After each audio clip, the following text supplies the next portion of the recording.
Saat perayaan Tahun Baru, setelah makan banyak daging dan ikan, coba tonton video saya ini untuk membuat hidangan daging cincang dengan sayur asam. Ini bisa menyelamatkan selera makan kita. Cara membuatnya sederhana dan praktis, rasanya asam dan menyegarkan.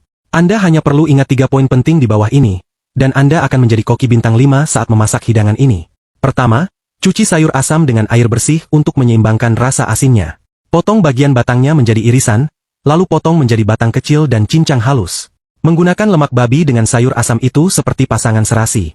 Tumis sayur asam hingga airnya menguap dan sisihkan. Di wajan lain, panaskan minyak dan masukkan daging cincang, tumis hingga berubah warna. Tambahkan sedikit douban jiang untuk mengeluarkan minyak merah, lalu masukkan bawang, jahe, dan bawang putih cincang bersama cabai dan merah, tumis hingga harum. Setiap hari saya akan membagikan satu resep masakan rumahan, dengan cara membuat dan tips yang detail. Jadi, tolong dukung saya dengan mengikuti akun ini. Terima kasih banyak. Pastikan untuk menambahkan garam pada sayur asam agar rasa asamnya keluar. Tambahkan cabai bubuk kasar, kecap asin, dan sedikit minyak, tumis sebentar, lalu masukkan daun bawang dan tumis kembali sebelum diangkat. Anda bisa mengikuti video saya untuk memasak sayur asam di dapur, dan seluruh keluarga pasti akan tergoda.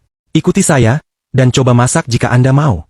Jika ayam bawang minyak yang tidak boleh ketinggalan di malam tahun baru, adalah makanan yang dinikmati orang-orang di Guangdong dan Guangxi selama 366 hari dalam setahun. Dari usia 1 tahun hingga 99 tahun, rasanya tak pernah membosankan. Masukkan jahe pasir dan bawang merah cincang ke dalam mangkuk, lalu tuangkan minyak panas untuk mengeluarkan aroma. Tambahkan 1 sendok besar kecap asin dan beberapa tetes minyak wijen, aduk rata untuk membuat bumbu. Panaskan panci tanah liat dengan bawang, jahe, dan bawang putih hingga harum. Tanpa terasa, saya sudah membagikan lebih dari 100 resep hidangan tahun baru. Setiap hidangan dilengkapi dengan cara dan tips yang detail. Tolong beri saya dukungan dengan menyukai postingan ini, terima kasih banyak. Masukkan ayam yang sudah dipotong ke dalam panci tanah liat, tutup rapat, dan tuangkan 1 lingkaran anggur beras Guangdong di sekitar tepi panci. Masak dengan api sedang kecil selama 15 menit, untuk mengeluarkan kelebihan air. Setelah itu, tuangkan bumbu ayam yang sudah disiapkan dan lanjutkan memasak selama 5 menit. Dengan cara ini, ayam bawang minyak yang dihasilkan akan segar, lembut, dan tidak keras. Ikuti saya, Anda tidak perlu belajar, cukup ikuti video ini saja. Untuk membuat ayam suwir viral ini tidak perlu banyak bahan. Dengan cara mengikuti saya, kalian pasti bisa membuatnya di rumah. Bahkan tidak kalah enak dengan yang ada di warteg. Pertama, ambil paha ayam kiri yang menggugah selera, buang tulangnya, dan simpan dagingnya. Jangan buang tulang, simpan untuk nanti. Masukkan daging paha ayam ke dalam panci dengan air dingin, dan tambahkan tulang ayam besar juga. Ini akan membuat kaldu lebih harum. Tambahkan bawang daun, jahe, dan sedikit anggur masak, serta beberapa buah kunir-kunir untuk warna yang lebih menarik. Tutup panci dan masak selama 15 menit. Setelah itu, angkat dan rendam dalam air es sebentar agar teksturnya lebih kenyal.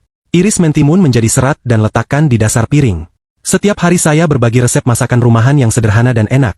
Jadi tolong beri saya sedikit dukungan dengan menekan hati merah. Sangat terima kasih.